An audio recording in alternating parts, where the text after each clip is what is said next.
Kakadyot lang ang nasa may Chronicles. Mayroon din yan recorded sa aking book. Pero hindi ko alam kung saan ko nilagay din yung aking isang notebook.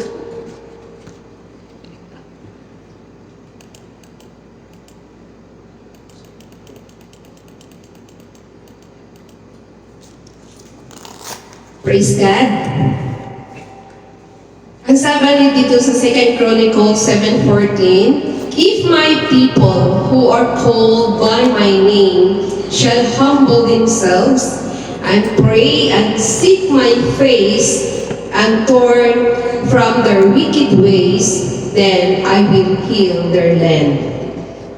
Kung ang aking bayan na tinatawag, ito po sa Tagalog, na tinatawag sa pamamagitan ng aking pangalan, first ay magpakumbaba at dumadalangin at hanapin ang aking mukha at talikuran ang kanilang masamang mga lakad, aking ngang didinggin sa langit at ipapatawad ko ang kanilang kasalanan at pagalingin ko ang kanilang lupain. Glory to God sa kanyang word. Tayo po ay umupo. Hallelujah. Ama naming Diyos na makapangyarihan sa lahat. Panginoon, salamat po sa oras na ito. Pagpalain mo, Panginoon, ang iyong salita. At patuloy, Lord, gawin mo lamang akong isang mouthpiece, Lord God, na siyang daluyan ng iyong mga salita at gawin pagpapala sa aking mga kapatid, God. Lord, gamitin mo lamang ako na isang sisidlan at ikaw ang pupuno ng mga fresh revelation from the Holy Spirit, Lord. At let your Holy Spirit na siyang tagapagturo sa oras na ito ang siyang manguna sa akin. Thank you, Lord. In Jesus' name we pray. Amen. So, binigyan ko po ito ng title na Humble Heart or Repentance. Dito mga kapatid, sabi ko, Lord, tunay na napakabuti mo. Ang message kasi ng Lord, nakikita na natin dyan sa kanyang salita. Sinasabi niya dito na kung ang aking mga tao tumawag lamang sa akin, sabi niya, at magpakumbaba. So ang message ng Lord, first I humble. Humble yourself before God. Humble means humility o pagpakumbaba. Ang gusto ni Lord sa atin bilang isang Kristiyano at bilang isang tao, magpakumbaba po tayo. Huwag natin pairalin ang pride sa ating buhay. Na para ba ang tingin natin minsan sa sarili natin, halimbawa, marami tayong mataas ang ating pinag-aralan, mataas ang ating achievement, marami tayong na-accomplish sa ating buhay. Parang ang tingin natin sa ating sarili ay napakataas na, no? At ang tingin natin minsan sa mga tao na yung mga dukha doon sa daan ay kaganon-ganon na lang tayo. But no. Ang sabi ng Lord, pantay-pantay tayo sa harapan ng Diyos. Amen?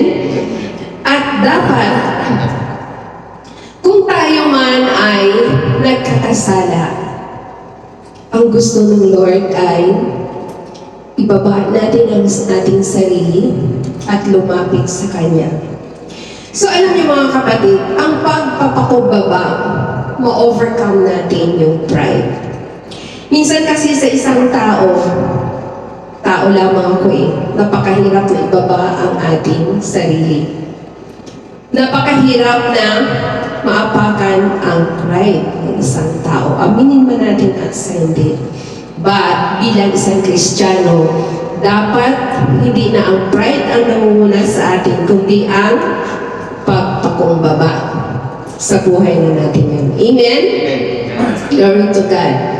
Pangalawa po, sabi niya dito, if my people who are called by my name shall humble themselves, number 2 and pray. Bakit pray? pray ang sinasabi ng Lord. Dahil mga kapatid, a prayerful Christian is a powerful Christian. A powerless Christian. Ang isang Kristiyano na walang prayer, siya po ay walang power. Amen? Kasi ang prayer, mga kapatid, sabi dito, ang prayer, siya ang ating strength. Kung tayo ay stress, kung tayo ay may problema, kung tayo ay dumaranas ng mga pagsubok sa buhay, anong gusto ng Lord? Lumapit tayo sa Kanya. Pray. Minsan kasi, kung may problema tayo, inuuna muna natin ang solution. Hindi muna natin unahin si Lord na lumapit at mag-pray. Ask the wisdom from the Lord. Lord, saan mo ako dadalhin sa problema ko? Dahil alam ko, Lord, ang lahat ng problema ay mayroong solution. At I believe, when I pray, palalakasin mo ako. Wala na itong, mayroon po akong kapayapaan sa aking puso. Dahil nandyan ka sa aking buhay. Ang prayer nagpapalakas sa ating mga kapatid. Kung tayo ay mahina, palalakasin tayo ng Lord through our prayer. Naranasan niyo ba yan na when we pray, parang na-recharge ang ating spirit? Kasi once ang spirit natin ay ma-recharge yan, lumalakas tayo physically.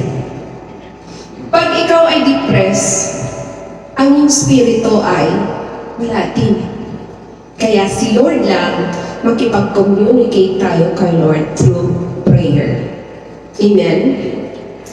At ano po ba daw, sabi nga kahapon ni Andres, pag mag-pray tayo, tita, it is I'm talking to God. Ang bata na yan magulat ka minsan sa mga sinasabi niya. Sabi ko, Amen, anak. You are talking to God. Ask whatever you ask of the Lord, and whatever the desire of your heart, He will give to you. Amen?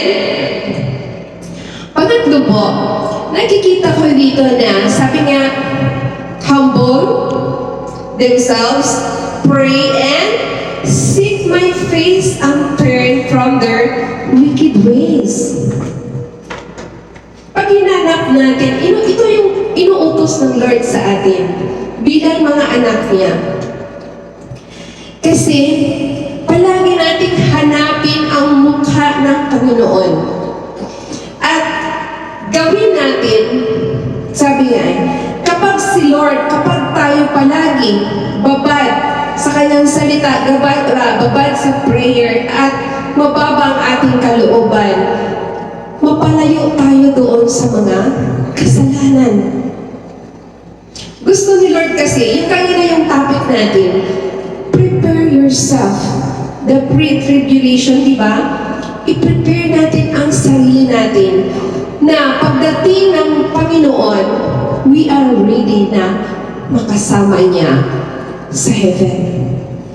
Kasi kung hindi natin turn their wicked ways, hindi tayo mapalayo doon, patuloy tayong gumagawa ng kasalanan, pagdating ng panahon, kawawa tayo, maiiwan tayo, at pupunta tayo sa kabilang ibayo. Then, ang sabi ng God, and the last one is, heal their land, or pagagalingin ko ang kanilang lupain. Ang ibig dito ay pagagalingin ni Lord ang ating mga buhay. Kasi dito mga kapatid, sa seek God, palagi ang ating uunahin ay ang first natin na object palagi in the morning ay si Lord. First natin na mag-pray tayo, di ba? When we pray, we humble ourselves to the Lord. At palagi, mag-ask tayo palagi ng forgiveness sa Lord. Turn our sins to the Lord, and He will heal our land. Ang buhay natin, pasasaganain ng Lord, papagalingin ng Lord ang ating mga lupain. At ang lupain na ito, mga kapatid, it is our family. It is sa lahat na nakapaligid sa atin at sa lahat ng mga tao na nakakilala sa Panginoon. Amen? Amen. So, napakaganda po ng kanyang salita. Yan lang po. At nawa mga kapatid, tandaan natin ito palagi sa ating buhay. Ang 2 Chronicles 7 verse 14. Glory to God po.